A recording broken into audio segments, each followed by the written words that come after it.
Kakak semuanya bagi teman-teman yang menantikan pencerahan SK P3K Tahap 1 maupun juga CPNS ya untuk menunggu kepastian sebetulnya kapan penetapan TMT dan juga pengangkatan setelah sebelumnya. Di sini untuk pengangkatan ini akan ditunda ya untuk CPNS Oktober dan juga untuk P3K itu Maret 2026. Nah, hari ini baru saja dilaksanakan yaitu rakor ya, yaitu antara BKN dengan seluruh PKD yang ada di Indonesia. Dan berikutnya kita akan memberikan informasi yaitu 4 tindak lanjut setelah rakor BKN dengan PKD ya. Nah, kira-kira seperti apa hasilnya? Yuk kita lihat bersama ya. Dan untuk video lengkapnya, teman-teman di sini bisa melihat pada YouTube-nya BKN ya, yaitu tepatnya pada bagian live yang dipublikasikan di hari ini ya, yaitu rapat koordinasi penyesuaian penetapan NIP CPNS dan P3K 2024. Dan jadi sebelumnya di sini kan terdapat surat edaran tertanggal 8 Maret 2025 terkait penyesuaian jadwal seleksi calon ASN untuk kebutuhan tahun 2024.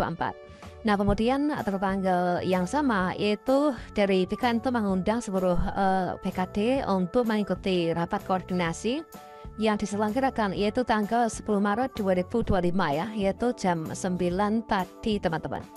Dan kalau misalkan kita lihat yaitu pada rakor tersebut ya, ini disampaikan yaitu penyelesaian CASN untuk formasi 2024. Dan dari sini kita bisa mengetahui bahwasannya ternyata untuk latar belakang penyesuaian jadwal ya, khususnya di bagian penetapan NIP P3K dan juga untuk pengangkatan nantinya, itulah dalam rangka untuk yang pertama yaitu optimalisasi keterisian formasi yang mana di sini kita ketahui untuk CPNS itu tingkat keterisian ya itu adalah sejumlah 72,69%. Kemudian P3K tahap 1 itu tingkat keterisiannya itu adalah 67,3%. Sedangkan P3K tahap 2 itulah tingkat keterisiannya itu masih sedang berlangsung ya. Jadi untuk latar belakang pertama itu adalah optimalisasi keterisian formasi. Kemudian untuk yang kedua, banyak instansi yang mengajukan permohonan penundaan atau pengunduran ya tes CPNS atau P3K. Kemudian TMT pengangkatan CPNS dan atau P3K. Kemudian untuk yang ketiga yaitu penataan menyeluruh tenaga non-ASN secara serentak, baik itu untuk P3K penuh waktu maupun juga untuk P3K yang paruh waktu. Jadi dari paparan yang disampaikan oleh PKR ini yaitu untuk formasi CPNS dan juga formasi P3K ya. Jadi sampai dengan penutupan pendaftaran, total formasi CASN itu yang dimanfaatkan instansi itu sebanyak 1.252.543 yang terdiri dari CPNS 246.390, P3K adalah 1.6153 ya. Sehingga selisih penetapan formasi awal dengan akhir penutupan pendaftaran itu adalah untuk CPNS itu 2.580 dan juga P3K 10.958 ya. Jadi alasan utama yang membatalkan atau mengurangi formasi dengan alasan itu keamanan ya di pilkada, pasca pilkada teman-teman ya. Dan berdasarkan dari informasi yang kita dapatkan di liftnya PKN ya, untuk rencana tidak lanjut setelah rakor ini itu terdapat 4 teman-teman ya. Jadi untuk nanti penetapan TMT, CPNS dan juga P3K itu sepertinya memang sudah diatur sedemikian rupa ya. Jadi untuk CPNS nanti 1 Oktober 2025, sedangkan P3K itu adalah 1 Maret 2026. Nah, maka dari itu di sini tindak lanjut yang disampaikan oleh BKN kepada seluruh instansi yaitu instansi segera memanggil calon ASN untuk apa? Yaitu untuk memberikan pemahaman perihal pengangkatan secara serentak ini dan kepastian pengangkatan sebagai CASN ya. Kemudian yang kedua, instansi memberikan pembekalan atau pelatihan sebelum diangkat menjadi CPNS dan atau P3K agar saat masuk kerja itu nanti langsung bisa bekerja dengan baik ya. Kegiatan itu bisa dilakukan secara luring maupun juga daring. Kemudian ketiga, instansi tetapkan proses CASN sampai selesainya SK pengangkatan. Kemudian untuk instansi diminta segera mulai mempersiapkan ya usulan pengangkatan P3K yang paruh waktu. Dan itu merupakan tindak lanjut dari penyesuaian terbaru untuk jadwal seleksi CASN tahun 2024 ya.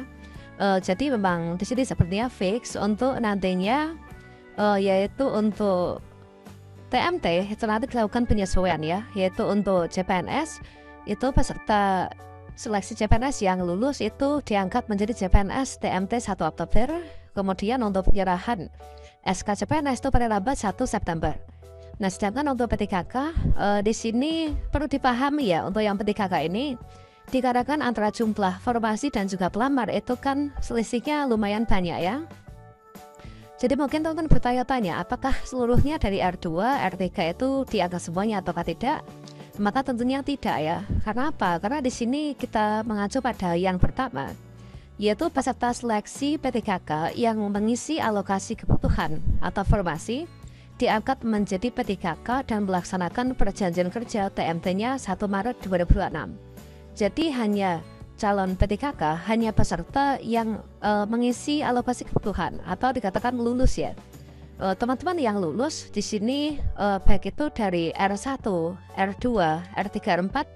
Kalau misalkan teman-teman mendapatkan kode L, maka di sini nanti akan masuknya di sini, yaitu diangkat nanti 1 Maret 2026. Hanya yang mengisi kebutuhan formasi, kecuali kalau misalkan teman-teman yang terdaftar di database BKN.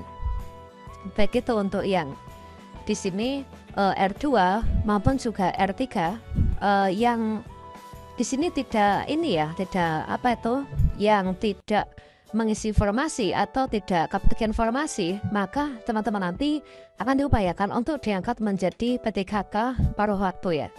Dan ini adalah untuk informasi yang terbaru ya bagi teman-teman yang sedang menantikan apakah untuk jadwal pengangkatan itu benar ditunda ataukah tidak. Ini adalah bahasanya adalah disesuaikan ya. Jadi fix ini adalah 1 Oktober untuk CPNS, kemudian untuk 1 Maret 2026 itulah untuk yang P3K.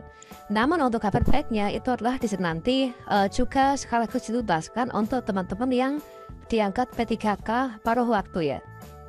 Dan selanjutnya kalau misalkan kita lihat di bagian bawah ya, yaitu di sini dari ini teman-teman ya, yaitu dalam hal terdapat ini dari teman-teman dalam hal terdapat pelamar P3K yang pada tanggal 1 Maret 2026 nantinya itu ternyata telah melampaui syarat batas usia pengangkatan dan belum melewati batas usia tertentu dalam jabatan yang diduduki, maka tetap diangkat ya sebagai P3K dengan masa perjanjian kerja ini 1 tahun. Nah, tadi ada yang bertanya ya dari beberapa daerah, yaitu nanti mekanismenya bagaimana, apakah nanti tidak bertentangan dengan aturan bahwa batas usia pensiun itu sudah harus berhenti, maka di sini nanti akan dibuat aturan lagi ya terkait hal itu, termasuk juga untuk by system ya. Jadi tentu nanti tinggal menunggu saja ya.